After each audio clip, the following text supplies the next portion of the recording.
Welcome to Explore Parenting Growth, the channel where we help parents confidently guide their children towards success in life and career. Each week, we bring you real conversations, proven strategies, and inspiring stories to strengthen your parenting journey. And today, we are so excited to have with us Ty Allan Jackson, author, literacy advocate, three-time TEDx speaker, and really all around inspiration.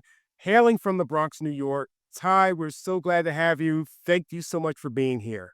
It is my pleasure, Corey. Thank you so much. Looking forward to a good time. So, just wanted to really just get into our questions right away. And the first one I'm really excited to ask you is what inspired you to write children's books about money? It all stemmed from a question from my son when I was about 40 years old. Prior to that, I had no intentions on ever writing a children's book. I've always been a ferocious reader, but never a writer. Mhm. But when my son was 8 years old, I was 40. He asked me a question that would change my life, and he said, "Dad, can we open up a lemonade stand?" Now, I'm originally from the Bronx. You don't do lemonade stands in the Bronx. It just kind of doesn't work that way. But at the time, we lived in Western Massachusetts, and everybody did lemonade stands. So me and my cute 8-year-old son, we got a cardboard box and a tablecloth, a pitcher of lemonade, and a little umbrellas. And he made $50 in 3 hours selling lemonade, which kind of blew my mind. I'm thinking, all right, we'll make 5, $6, go get some ice cream and call it a day. $50 is a Yeah. whole new conversation. So he said, "Dad, what am I going to do with the $50?" And I said, "I don't know." So I went to my local bookstore to try to find a book to teach my son about what to do with his $50. And I noticed one, there were so few books teaching kids about money. And two, there were so few books where a young Black protagonist in a cool, fun, contemporary way that looked like my son, that wasn't about, Underground Railroads and segregation and blah, blah, blah. Just like cool, fun books for kids. And so that the two things popped in my head. The name Danny Dollar like popped into my head. I went home, started typing. It took me a year to write the story. And then after submitting my manuscript to 147 agents and being rejected 147 times, I learned how to publish it myself. I called my company Big Head Books. You could see why. And in 2 years after my son said, "Dad, can we open up a lemonade stand?" This was my first book was born. And to this day, I've sold over 250,000 copies of this book independently. Excellent. That is very inspiring, very encouraging. And I've read the book myself, and I enjoyed it for myself, and actually sent it to my niece and nephews as well. So awesome. That makes me happy. Awesome. I hope they enjoy it. My next question is, what do you believe most parents misunderstand regarding teaching their kids about money? I think just the simple, just the average everyday component of what money is for us and how it is so integrated in all of our lives every single day. From turning on the lights to going and buying food to pumping gas into the car to taking them to school. Like money directly impacts our quality of life.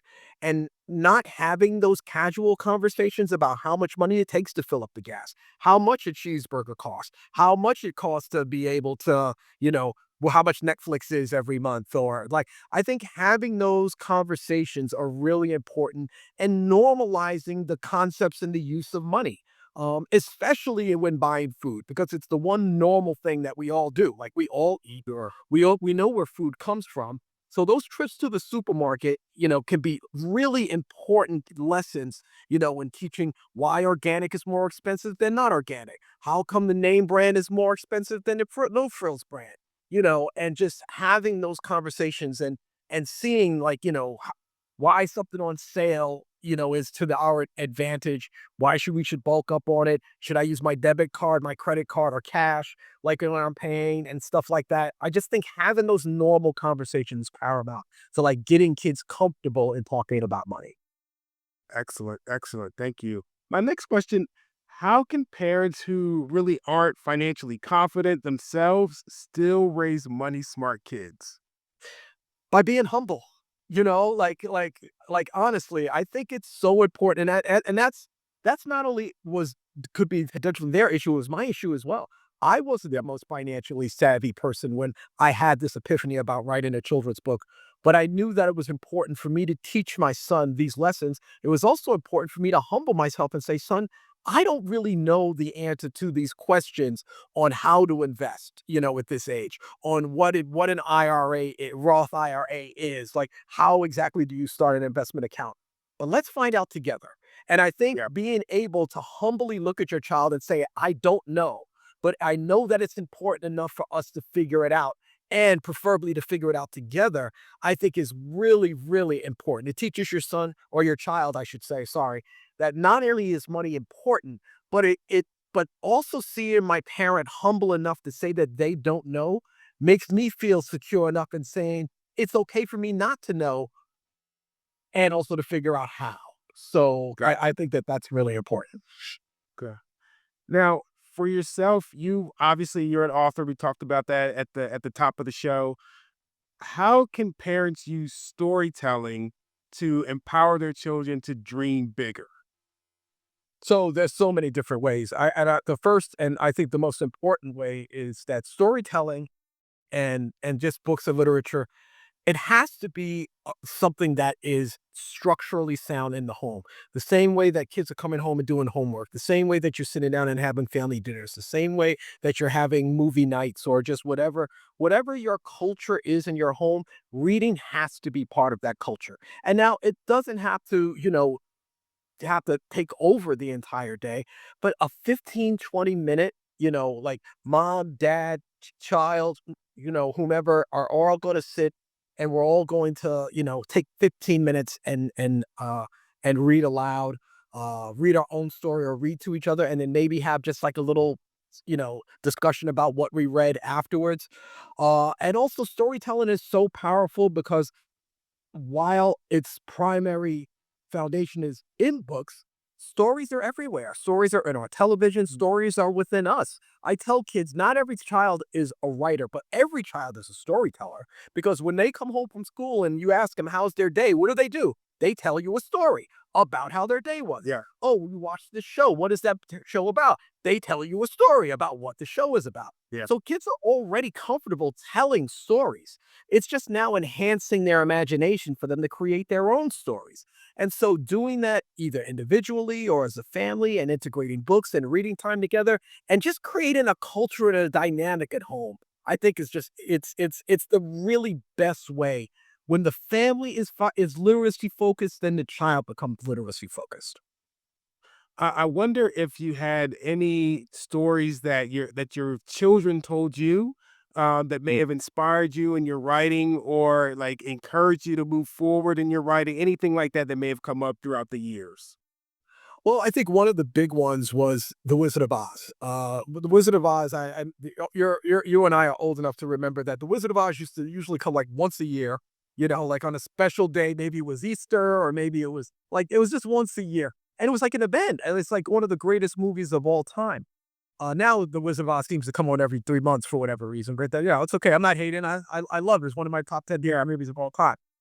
But when I introduced it to my youngest daughter, I suggested that we read the book first. And that's one of the things that I tell parents when you know you're going to see Spider-Man or Batman or some other movie and where there's a book aligned with or originated from, read the book first together Yeah. and then compare how does the book differ from the movie. And if you've ever read The Wizard of Oz, oh my gosh, it is such a different story. It's much odder and much weirder than the Yeah. actual movie, which is odd and weird in itself. So having that contrast, first of all, having that type of foundational system where we're reading the book before we see the movie, and then being able to compare notes afterwards, I think is it's fun, it's creative, and it builds the foundation of storytelling in multiple platforms from movie to book. Gotcha. I think that's excellent advice. Thank you for that. What are some simple everyday practices that parents can use to reinforce a can-do mindset, I'll say, around money and or success, excuse me. Yeah, one of the things I tell kids is that the words "I can't" are not in my dictionary. Like you never say "I can't," and it can be as simple as like "I can't do this homework" or "I can't lift this item" or there's something I can't do. To simply replace it with "How can I?" Because once you say "I can't," the door is closed and shut down, and your brain doesn't even attempt to process how to move forward. But if you replace "I can't" with how can I do my homework? How can I get there on time? How can I go to get there to do the specific task? It unlocks the imagination for you to start thinking how you can bring this to life. Because, I mean, you know, one of my favorite quotes is the word impossible broken up simply says I'm possible.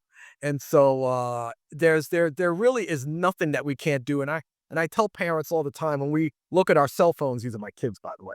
When we look at our cell phones, I think of this amazing device. There's no cords around it, and I can use this device to talk to anyone in the world in real time.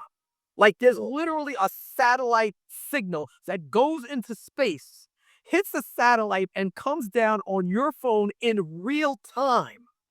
Like we can create that, then figuring out how to be a better storyteller or how to be like those things are easy in comparison to. So, like, I really tell kids that there is no such thing as impossible. If we can create a cell phone or rocket ships or submarines, then impossible is just a state of mind. And it's just a matter of like how we can figure out how to integrate reading into our lives or how to become a better father or how to become an entrepreneur like the cases of my book Danny Dollar, and then having little young role models like my character Danny Dollar also proves that nothing is impossible literally and figuratively. Now, I'm doing your background and looking at different things that you've done and researching from the different projects and programs and obviously books, and made me think, what legacy would you like to leave for parents and children regarding your work? I don't know if you have a thought around that, but I would love to know if that's true. Well, the one thing I know, not to bring a sense of realism, is that we know how this book ends. I mean, none of us are immortal. Eventually, we're all going to leave this place, and we're hoping to leave it a little bit better. Yeah. I love the idea that these works that I created are going to be testimonies of my life, and then they'll be here long after I'm gone, and that they made children believe. It made them think differently. It gave them inspiration to bring out the best versions of themselves.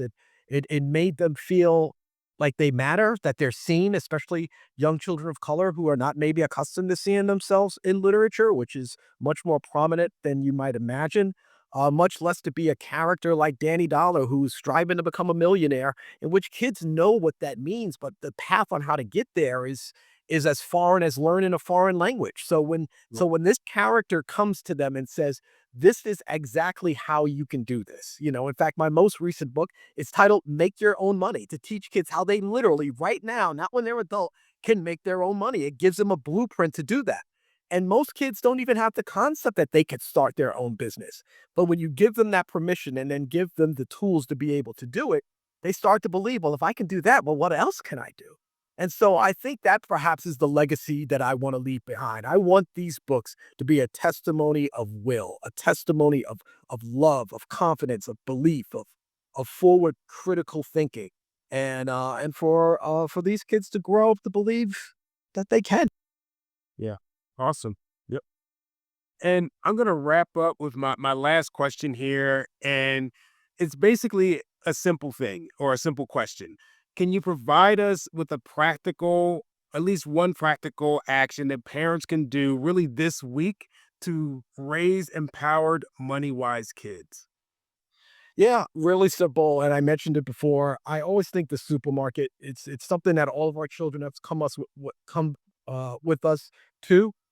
Bring a pad and paper and say, we've got $100 budget or a $50 budget or whatever it is. And I want you to add up as we're going through the supermarket, how much money that we are tallying up, and let me know when we get to the $50 mark. So give them a calculator or a pen and paper and let them start to add up. And that realistic component of them finally getting to that dollar amount and maybe not finishing the food shopping or having enough money and seeing what you have left over so maybe you can get other things, I think is a real simple, tangible way of getting kids to realize this transactional system that we've created, in which you, you of wants, of needs, of supply and demand, of dollars and cents, and so it's It's simple, yet I think really important and powerful because it introduces kids to the concept of money and, and, and I think it does it in a simple way.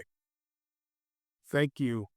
And I really appreciate just really that last answer to that question because I know as a parent, in my younger days as a parent for sure, trying to figure out where can I start, what can I do to help my child to be not even my child, myself also being honest, but help him to be money wise or money smart. What can I do with him to make an imprint and just having a practical right now for myself or just to the audience who will be watching this video, I really appreciate that. That's an awesome thing for you to share. Well, thank you for posing the question and for having me on your show. No problem. Thank you so much again. And thank you all for watching. And again, as we always say, parenting is a journey. Explore your growth.